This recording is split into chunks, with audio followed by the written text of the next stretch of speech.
الحب اساسه اتنين شايلين بعض، مش واحد شايل والتاني بيعيط.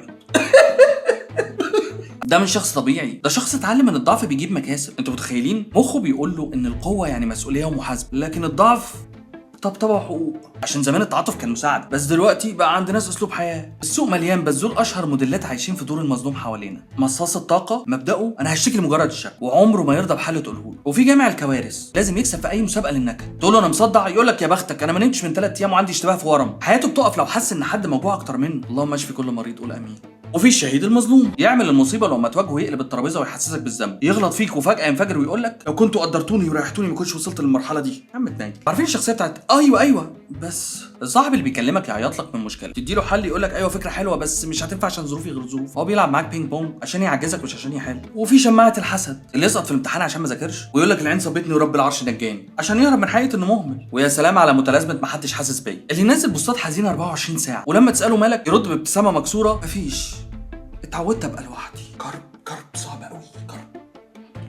وهو من جواه مستنيك تحايل فيه لمده سنين. اخطر حاجه في عقليه الشخصيه الضحيه انها بتخليه شايف نفسه دايما مظلوم، فبالتالي عمره ما بيغلط. فشل في علاقه يقول لك الطرف التاني نرجسي، ولو ما لقاش شغل يقول لك البلد دي كلها واسطه. هو مش بيدور على حل، هو دايما بيدور على مبرر يريحه. في العلاقات انت موجود عشان تطبطب وبس، هو مش محتاجك تحبه، هو محتاجك تحس بالذنب على طول. طب هو في العلاقات بيعمل ايه؟ العلاقه مع الشخص ده بتبدا بان انت المنقذ. بتشوف شخص مكسور بتبقى عايز تعوضه عن قسوه الدنيا عليه، بس بعد شويه بتبدا مرحله الاستنزاف.